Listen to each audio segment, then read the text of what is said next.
Baik sebelumnya, Assalamualaikum warahmatullahi wabarakatuh.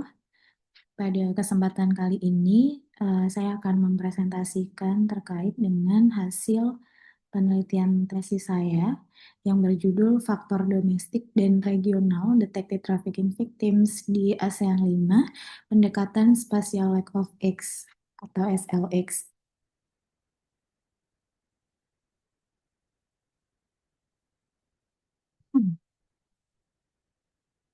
Baik, berikut adalah latar belakang masalah di yang latar belakangi penelitian saya. Yang pertama adalah data global dan konteks Indonesia serta ASEAN tentunya, yang mana pada tahun 2021 terdapat 28 juta orang berada dalam situasi kerja paksa. Kemudian berdasarkan data dari Global Estimates bahwa 50 juta orang hidup dalam perbudakan modern. Kemudian terlihat juga bahwa di kawasan Asia Pasifik itu memiliki korban perdagangan orang tertinggi, dan juga di kawasan Asia Tenggara semakin kompleks dan lintas batas seperti yang dikatakan oleh P2MI Abdul Qadir Karding, di mana banyak korban yang diberangkatkan ke Kamboja, Laos, dan Myanmar menggunakan visa wisata sehingga sulit dicegah di tahap imigrasi. Adapun untuk di konteks Indonesia sendiri, Kementerian Imigrasi dan Pemasyarakatan menyatakan bahwa jalur resmi keimigrasian ini kerap digunakan oleh sindikat pelaku perdagangan manusia. Berikut adalah data utama di mana aparat penegak hukum berhasil mengungkap 397 kasus TPPO dengan 428 tersangka di Indonesia, ini di Polres Tarakan. Kemudian selanjutnya fakta penting bahwa menurut Reuters di perbatasan Thailand Myanmar ini masih mempekerjakan hingga sekitar 100.000 orang di berbagai negara dari berbagai negara. Kemudian Filipina sendiri ini masih menjadi salah satu sumber transit dan tujuan untuk eh, perdagangan orang dari berbagai negara juga. Kemudian selanjutnya data ini menunjukkan bahwa diperlukan kolaborasi regional, pertukaran informasi, dan penegakan hukum yang kuat untuk melindungi korban dan memutus jaringan eksploitasi. Karena seperti yang kita tahu bahwa TPPO sendiri atau human trafficking ini suatu kejahatan yang sifatnya transnasional dan lintas batas. Kemudian ini ada berbagai kasus penipuan yang ada di Filipina. Ini fenomena fenomena ini menunjukkan bahwa keterlibatan kriminal lintas batas negara di kawasan ASEAN, karena memang jaringan ini merekrut para korban-korban human trafficking ini melalui pekerjaan palsu, kemudian dipaksa melakukan penipuan digital. Kemudian menurut UNICEF, eksploitasi anak-anak beresiko menjadi korban eksploitasi online, dan ini menunjukkan bahwa perdagangan manusia adalah ancaman bersama dan diperlukan juga kolaborasi regional untuk perlindungan yang lebih kuat pada orang-orang yang beresiko tinggi terkena terkena jeratan human trafficking. Berikut adalah data yang menunjukkan bahwa kawasan Asia dan Pasifik ini menun- menjadi kawasan yang memiliki korban tertinggi di antara kawasan-kawasan yang lain, dengan total 29,3 juta korban lebih dan hampir separuh total korban secara global.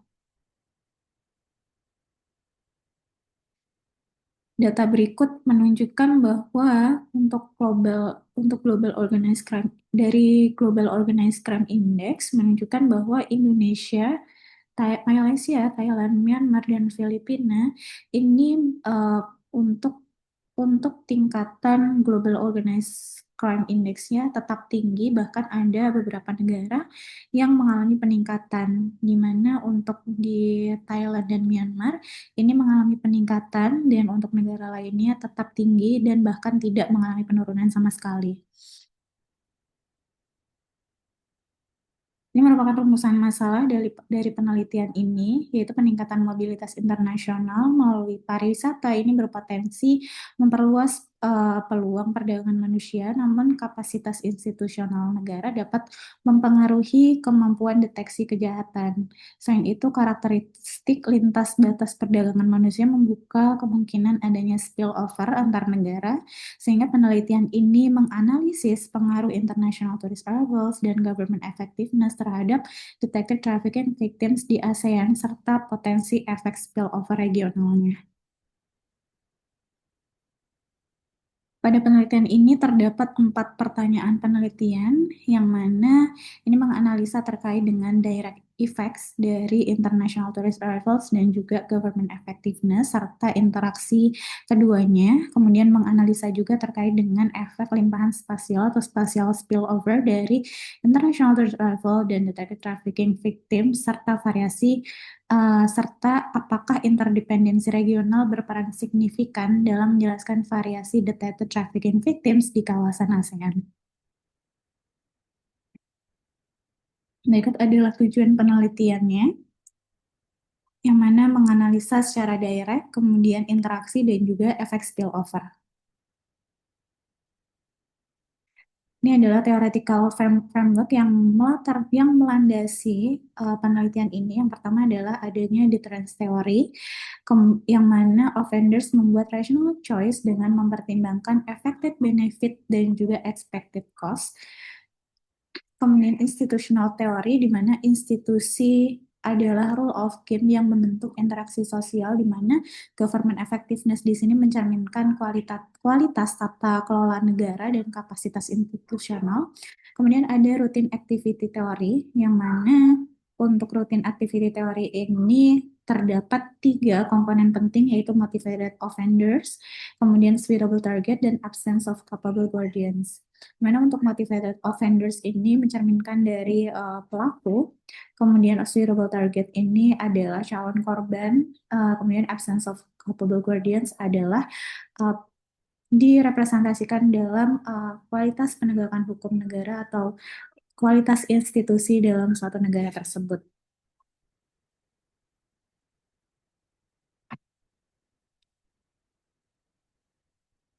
Ini merupakan tinjauan pustaka untuk penelitian-penelitian terdahulu untuk menemukan tentunya terkait dengan research gap.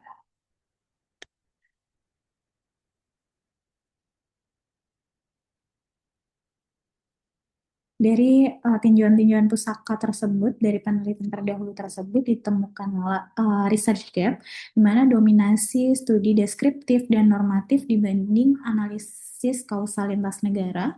Kemudian minim penelitian yang menguji pengaruh pariwisata terhadap human trafficking secara kuantitatif, terbatasnya integrasi antara mobilitas internasional dan kualitas institusi dalam model empiris, angka detektif tim sering digunakan tanpa menguji faktor kelembagaan yang mempengaruhi deteksi. Kemudian minim penggunaan model count data seperti Poisson, PPML, atau PPML HDFE dalam konteks panel lintas negara, dan hampir tidak ada studi yang menguji spillover regional secara eksplisit. ASEAN digunakan sebagai kawasan dengan mobilitas relatif kurang diteliti. Berikut adalah hipotesis dari penelitian ini, yaitu terdapat 4 hipotesis, yaitu international direct effect dari international tourist arrivals, direct effect dari government effectiveness, kemudian interaksi dengan interaksi government effectiveness dari international tourist arrival terhadap detected trafficking victims. Kemudian selanjutnya hipotesis 4 sendiri ini dibagi menjadi 3, yaitu analisa terkait dengan spillover effects-nya. Ini merupakan data dan juga sumber data serta definisi operasional dari variabel-variabel yang saya gunakan di penelitian ini, di mana keseluruhan dari data yang saya gunakan ini menggunakan data dari UNODC atau United Nations on Drugs and Crime atau PBB, kemudian World Bank, dan juga untuk data jarak sendiri ini menggunakan CEPI untuk mendapatkan data distance antar negara. Berikut adalah metode penelitian yang saya gunakan, di mana penelitian ini adalah penelitian kuantitatif dengan sampel yaitu ASEAN 5 yang terdiri dari Indonesia, Thailand, Myanmar, dan juga Philippines, di mana pemilihan sampel ini yaitu relevansi negara dalam dinamika pariwisata kawasan ASEAN, kemudian posisi strategis negara-negara tersebut dalam jaringan perdagangan orang secara regional, dan juga ketersediaan dan konsistensi data yang ada. Dengan rentang dari 2007 hingga 2020. Dan penelitian ini menggunakan data sekunder dengan dalam bentuk panel data tahunan. Ini adalah model empiris yang saya gunakan di penelitian ini, yang mana untuk model spesifikasi model pertama, ini saya menganalisis terkait dengan direct effect of international tourist arrivals dan juga government effectiveness, dan disertai dengan variabel-variabel kontrolnya. Kemudian untuk efek moderasi atau interaksinya, ini saya menggunakan menambahkan interaksi dari variabel utama tersebut. Kemudian ini untuk menambahkan variabel spillover, ini diperlukan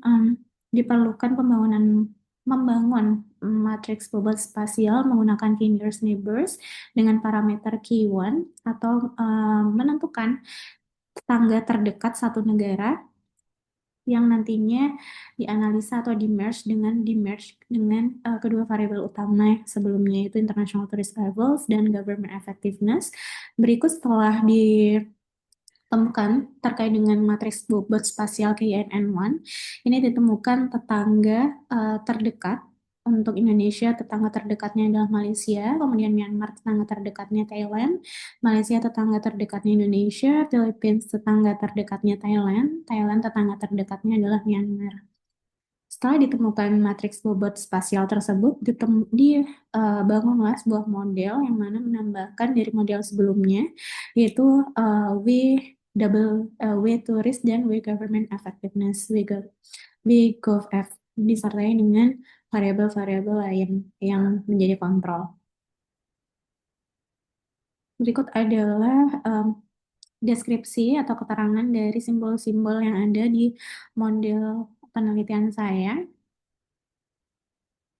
Untuk prosedur estimasinya sendiri, yang pertama tentunya menggunakan statistik, mengestimasi terkait dengan statistik deskriptifnya terlebih dahulu untuk memberikan gambaran umum terkait dengan data dan juga variabel yang saya gunakan. Kemudian sebelum pemilihan model atau menetapkan model, tentunya saya menggunakan uji spesifikasi dan diagnostik model terlebih dahulu, yaitu dengan uji over dispersi, kemudian uji Ramsey Research Test, kemudian uji zero inflation, spiration test, dan uji Moran's I. Kemudian setelah melakukan uji spesifikasi dan pemilihan model, dilanjutkan dengan estimasi menggunakan model utama, yaitu Poisson Pseudo Maximum Likelihood with High Dimensional Fixed Effect, serta serta dilakukan juga uji inferensi dan robustness, di mana uji joint spillover effect ini menggunakan uji Wald. Wald digunakan untuk membuktikan apakah pengaruh spasial dan turis dan governance di negara tetangga secara bersama-sama signifikan dalam menjelaskan trafficking victims di ASEAN 5. Kemudian ada pembuktian distance decay atau pembuktian hukum hukum geografi Tobler, yang mana setiap hal yang saling berdekatan itu memiliki pengaruh atau efek yang lebih kuat, yang paling kuat, sedangkan setelah bertambahnya jarak, seiring bertambahnya jarak, efek tersebut melemah. Kemudian robustness check-nya, ini saya menggunakan lag spasial dan juga spesifikasi tanpa population dan net migration.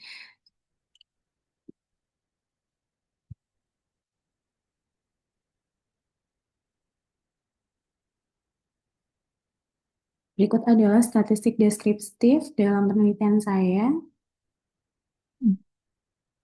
Dari hasil statistik deskriptif ini menunjukkan bahwa variasi within lebih besar dari between pada variabel dependent atau efek waktu lebih dominan. Kemudian variabel spillover mengindikasikan bahwa pengaruh spasial dari negara tetangga untuk spasial like international tourist arrival dan spasial like government effectiveness.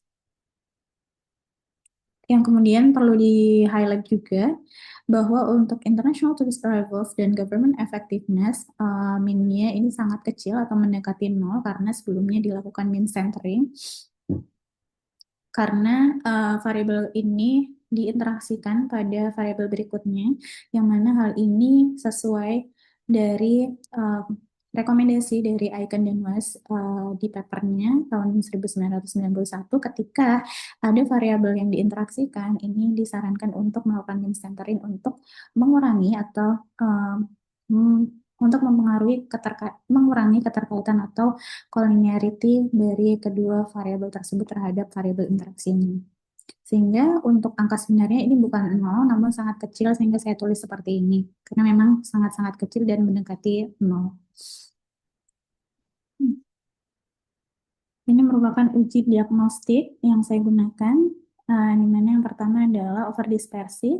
Ini terjadi overdispersi, sehingga Poisson standar itu tidak bisa digunakan. Kemudian goodness of fit-nya juga ini menunjukkan overdispersi. Kemudian zero inflation, bahwa count data sendiri ini tidak luput dari angka 0, sehingga kita perlu juga untuk menguji zero inflation, karena nantinya jika proporsi nolnya melebihi batas lebih dari 20%, ini diperlukan untuk zero inflated model. Namun ini menunjukkan bahwa tidak terdapat zero inflation. Kemudian saya uji juga menggunakan RAM series set test, di mana model tidak misspecified. Kesimpulan data mengalami overdispersi ekstrim sehingga Poisson biasa tidak layak, namun spesifikasi model tepat sehingga Poisson pseudo maximum likelihood adalah estimator yang paling tepat dan robust. Kemudian sebelum memilih model menggunakan spatial lag of X, saya menguji juga menggunakan uji Moran's I, di mana hampir seluruh tahun yang diuji di sini ini negatif, rata-rata negatif 0,236, menunjukkan bahwa tidak ada autokorelasi spasial negatif pada variabel dependent, sehingga penggunaan model spasial autoregresif, spasial error model, dan spasial domain model ini tidak sesuai, dan penggunaan spatial lag of X ini menjadi benar dan direkomendasikan dalam setelah dilakukan estimasi bahwa tidak ada interdependensi spasial dengan variabel dependent, sehingga spatial lag of X ini menggunakan nantinya mengukur spatial spillover menggunakan variabel independent. Hal ini diperkuat juga dengan uji Lagrange multiplier, di mana uji yang saya gunakan yaitu LM-lag dan juga LM error. LM-lag menunjukkan p-value yang tidak signifikan, LM error juga tidak signifikan, sehingga hasil ini konsisten dengan uji Moran's I, di mana untuk pemilihan model SLX dipilih karena spillover hanya terjadi pada variabel independen, bukan melalui variabel dependent atau error lain. Berikut adalah estimasi model utama, yang mana untuk variabel-variabel utama itu international tourist arrivals, government effectiveness, international tourist, dan government effectiveness interaction, serta variabel spillover dari international tourist arrivals dan government effectiveness ini signifikan. Kemudian untuk sisanya, untuk bawahnya ini adalah variabel kontrol. Kemudian untuk estimasi model utama sendiri, ini model signifikan secara keseluruhan yang ditunjukkan dengan both. yang mana nilainya 84,86, kemudian daya prediksi baik pada SIDO R2 yang mana 70% variasi detected traffic and victims ini terjelaskan, kemudian spillover simultan secara signifikan. Kesimpulan model valid dan robust. Untuk mengetahui bahwa sebelumnya terdapat variabel interaksi antara detected trafficking victims dan antara international tourist arrivals dan juga government effectiveness, maka untuk mengetahui terkait dengan dampaknya uh, untuk efek marginalnya, ini saya menguji juga menggunakan efek marginal international tourist arrivals pada berbagai tingkat government effectiveness, yang mana untuk efek marginalnya ini menurun seiring meningkatnya kualitas dari government effectiveness. Kita lihat pada pola di grafik berikut.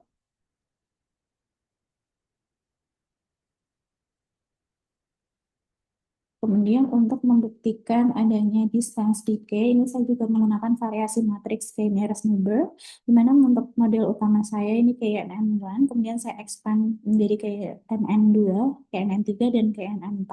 Ini ternyata untuk KNN pertama ini signifikansinya menjadi kuat, kemudian KNN2 signifikansinya menghilang, KNN uh, KNN2 signifikansinya lemah karena hanya government effectiveness saja yang signifikan pada tingkat 0,10. Kemudian pada KNN3 ini signifikansinya menghilang dan KNN4 omitted atau tidak dapat diestimasi. Berikut adalah polanya dari hasil distance decay tadi. Untuk memperkuat hasil penelitian pada model utama, tentunya saya menggunakan uji robustness juga, yang mana saya menggunakan hot spasial dengan memundurkan tahun menjadi T-1, kemudian tanpa variable control, population dan net migration. Hal ini menunjukkan bahwa dari ketiga model tersebut ini semuanya signifikan. Ini menunjukkan bahwa temuan utama tidak sensitif terhadap perubahan spesifikasi. Kesimpulan penelitian tergolong robust. Untuk sintesis hasil bahwa perdagangan manusia di ASEAN tidak ditentukan oleh faktor tunggal, tetapi interaksi tiga dimensi yaitu mobilitas internasional, efektivitas pemerintahan, dan keterkaitan regional. Kemudian peningkatan arus wisatawan, meningkatkan jumlah korban deteksi, efek negatif dari mobilitas tersebut dapat direduksi oleh mekanisme deterensi dan deteksi dari government effectiveness. Kemudian interdependensi antar negara, bukti signifikan pada jarak geografis yang dekat, dan jaringan perdagangan manusia di ASEAN terkonsentrasi pada kawasan yang dengan konektivitas yang tinggi. Kemudian untuk simpulannya, berikut adalah simpulannya. Arus international tourist arrival berpengaruh positif dan signifikan. Ini menunjukkan bahwa dalam kerangka ekonomi software, mobilitas manusia dapat meningkatkan struktur peluang opportunity structure bagi aktivitas ilegal lintas negara.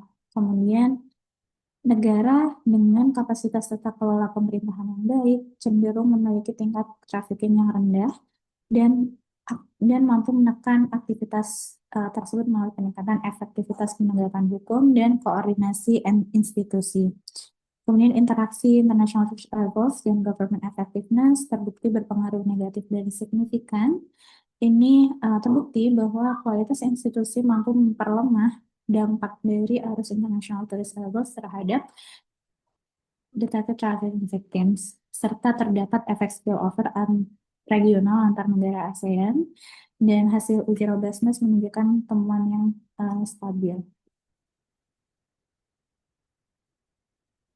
Berikut adalah rekomendasi kebijakan dari penelitian ini, yaitu penguatan integrasi kebijakan pariwisata dan anti trafficking, sebenarnya pariwisata bukan hanya sektor ekonomi, tetapi juga ruang interaksi lintas batas yang membutuhkan pengelolaan resiko sosial, kemudian peningkatan kapasitas institusional sebagai strategi pemerintah untuk mitigasi resiko, kemudian pendekatan regional dalam penanganan trafficking.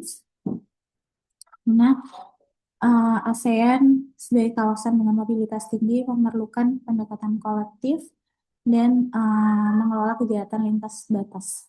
Dalam mengelola kegiatan lintas batas, kemudian intervensi sosial ekonomi sebagai pencegahan, karena pendekatan struktural ini penting untuk mengurangi kerentanan atau supply side vulnerability. Berikut adalah keterbatasan penelitian dan agenda penelitian lanjutan. Yang pertama adalah variable dependent menggunakan detected trafficking victims mencerminkan kombinasi antar insiden aktual dan kapasitas identifikasi institusional, sehingga akan masih terdapat hidden crime atau underreporting, sehingga penelitian selanjutnya dapat mengintegrasikan pendekatan multiple system estimation untuk estimasi yang lebih komprehensif.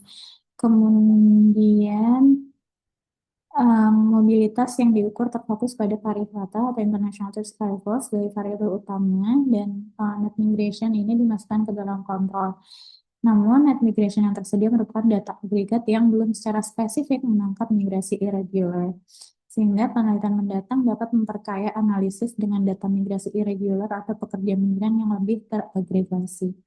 Ini jumlah observasi yang terbatas karena hanya 5 negara ASEAN saja, sehingga penelitian selanjutnya dapat memperbesar ukuran sampel dan memperluas untuk jangkauan waktunya. Kemudian penelitian ini menggunakan data panel level nasional yang fokus analisis antar negara, namun pendekatan ini tidak dapat menangkap variasi intranegara yang mungkin terjadi mengingat trafficking seringkali terkonsentrasi di titik-titik tertentu seperti daerah perbatasan, kota pelabuhan, atau destinasi wisata utama. Sehingga penelitian selanjutnya dengan data subnasional mungkin dilengkapi dengan data-data provinsi dan kabupaten untuk melengkapi temuan ini dengan mengidentifikasi hotspot trafficking di tingkat lokal. Kemudian penelitian ini menggunakan pendekatan kuantitatif makro, sehingga penelitian berikutnya disarankan menggunakan mixed method di masa mendatang untuk memperkaya pemahaman tentang mekanisme kausal di balik temuan statistik. Sekian presentasi dari tesis saya. Terima kasih. Wassalamualaikum warahmatullahi wabarakatuh.